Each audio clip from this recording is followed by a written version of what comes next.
बिस्मिल्लाहिर्रहमानिर्रहीम। आज जो हमारा टॉपिक है web designing and development course में वो है edu.net। edu.net को अंडरस्टैंड करने से पहले हमें बेसिकली किसी भी वेब एप्लीकेशन कैसे वर्क करती है उसको देखना पड़ेगा। तो हमारे पास ये एक स्ट्रक्चर है, पूरी एक या ऐसे कह सकते हैं कि एक वर्क फ्लो है एक वेबसाइट का। तो हमारे पास ये एक क्लाइंट कंप्यूटर है और ये एक वेब सर्वर है और ये एक डेटाबेस सर्वर है। क्लाइंट कंप्यूटर पर आप वेबसाइट को ओपन करते हो, जो भी व्यू आता है वो आपके पास क्लाइंट कंप्यूटर के ऊपर आता है और ये यहाँ पर आपके पास HTML फॉर्म्स मौजूद होते हैं। आप उन HTML फॉर्म्स के ज़रिए क्लाइंट कंप्यूटर से वेब ब्राउज़र को यूज़ करते हुए रिक्वेस्ट सेंड करते हैं वेब सर्वर को और वेब सर्वर उस रिक्वेस्ट के मुताबिक आपको रिस्पॉन्स करता है। जो क्लाइंट साइड लैंग्वेजेस हैं वो सारी इस क्लाइंट कंप्यूटर पे काम करती हैं।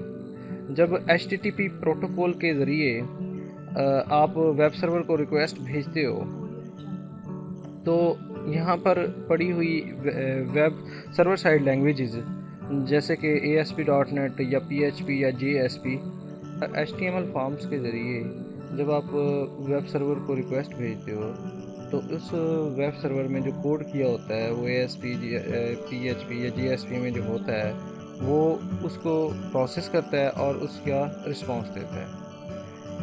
अगर उस कोड को या उस रिक्वेस्ट को ज़रूरत है किसी डाटा के साथ इंटरेक्ट करने के लिए तो ये वेब सर्वर कम्युनिकेट करता है वेब बेस सर्वर के साथ और ये कम्युनिकेशन इस वेब बेस सर्वर जो होता है हमारे पास उसकी टाइप के मुताबिक होती है। लाइक अगर ये एसक्यूएल सर्वर है तो एसक्यूएल होगी, स्ट्रक्चर्ड क्वेरी लैंग्वेज के ज़रिए ये काम होगा। अगर ये हमारे पास ओरेकल है तो ओरेकल के ज़रिए काम होगा। तो इसी तरह जिस तरह ये वेब सर्वर की टाइप होगी उसी तरह की यहाँ पे लैंग्वेज यूज़ की जाएगी इसे कम्युनिकेट करने के लिए। तो हमारे पास बेसिकली फ़्लो यही है कि एक क्लाइंट कंप्यूटर के ज़रिए रिक्वेस्ट भेजी जाती है वेब सर्वर को, ठीक है जी। वेब सर्वर को अगर डाटा के साथ इंटरेक्ट करना ज़रूरी है तो वो वही वाली क्यूरी भेजता है डेटाबेस के साथ। डेटाबेस जो है वो रिज़ल्ट रिटर्न करता है वेब सर्वर को और इसके बाद ये वेब सर्वर रिस्पॉन्स करता है हमारे क्लाइंट कंप्यूटर को। तो ये एक बेसिकली फ़्लो है। तो यहाँ पर edu.net का क्या काम है? edu.net हमारे पास वेब सर्वर और डेटाबेस सर्वर के दरमियान जो कम्युनिकेशन हो रही है इसमें सहूलत प्रोवाइड करता है, ठीक है जी। तो इसको देखते हैं डिटेल में। edu.net is not different technology, ये कोई डिफरेंट टेक्नोलॉजी नहीं है। बेसिकली ये हमारे पास सेट ऑफ क्लासेस है जो इसको इन अदर वर्ड्स ये भी सेट ऑफ क्लासेस को हम ये कह सकते हैं कि ये एक छोटा सा फ्रेमवर्क है जो कि हमें डेटाबेस के साथ इंटरेक्ट करने के लिए हेल्पफुल होगा और ये .NET टेक्नोलॉजी में यूज़ होता है। लाइक .NET में जितनी भी वेब एप्लीकेशन बनती है यूजिंग C# या VB.NET या C++, तो ये वहाँ पर हमें काम देगा। हमारे पास जो .NET की एप्लीकेशन है जो कि यूज़ कर सकती हैं edu.net को, उसमें ASP.NET वेब एप्लीकेशन है। इसी तरह डेस्कटॉप आप बनाना चाहते तो विंडो एप्लीकेशन होगी, कंसोल एप्लीकेशन होगी। इससे ज़्यादा डिटेल में नहीं जाएंगे तो हम यहाँ पे एक और डायग्राम देखते हैं।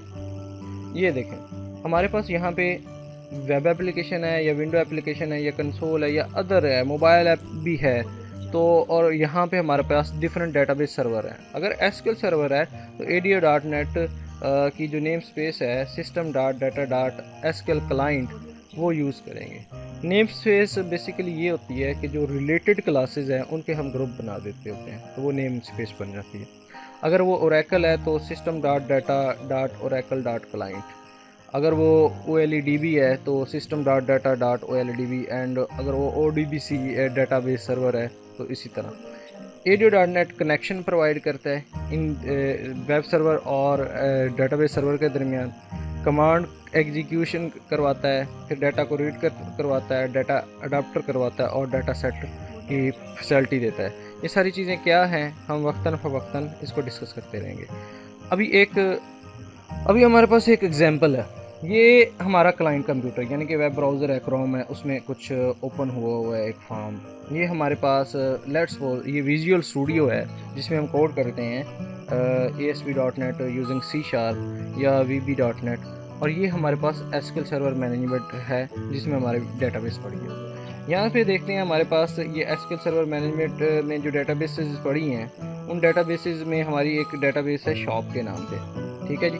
इस शॉप में डिफरेंट टेबल्स हैं और यहाँ पे हमारा एक टेबल है कस्टमर। इस कस्टमर में हमारे पास कस्टमर की आईडी, नेम और सिटी सेव हो रहा है। ठीक हो गया।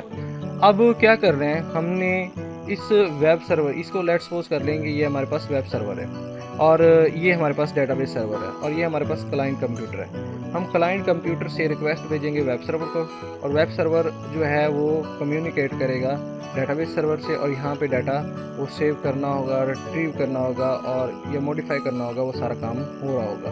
वो सारा इस स्क्रिप्ट में लिखा होगा या ये जो यहाँ पे प्रोग्राम लिखा हुआ है इसमें होगा, वो सारा काम होता जाएगा। जी, अभी हम देखते हैं कि ये किस तरीके से काम करता है। लाइक मैं यहाँ पे नेम इंटर करता हूँ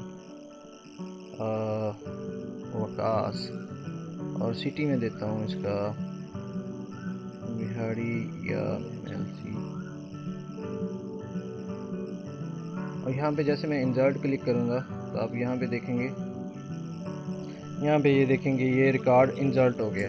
अब इसको रिफ़्रेश करते हैं, यहाँ पे हमारे पास एक ऑप्शन होता है, यहाँ पे क्लिक करके मैं इसे रिफ़्रेश करता हूँ तो अब ये देखेंगे ये डाटा यहाँ पे आ चुका है। ये हो गया इंसर्ट कर दिया डाटा। अगर कोई डाटा को हम मॉडिफाई करना चाहते हैं तो उसको सिलेक्ट करके यहाँ पे हम इसका वकास अली नाम दे देते हैं, तो इसको अपडेट कर देते हैं तो ये डाटा अपडेट हो जाएगा। और यहाँ पे इसको अगर एग्जीक्यूट करेंगे तो ये यहाँ पे ये डाटा एग्जीक्यूट हो गया। अगर मैं कोई डाटा डिलीट करना चाहता हूँ लाइक अली रज़ा, इसको सेलेक्ट करेंगे और इसको डिलीट करेंगे तो ये डाटा यहाँ से डिलीट हो चुका है, डिस्प्ले में नहीं आ रहा।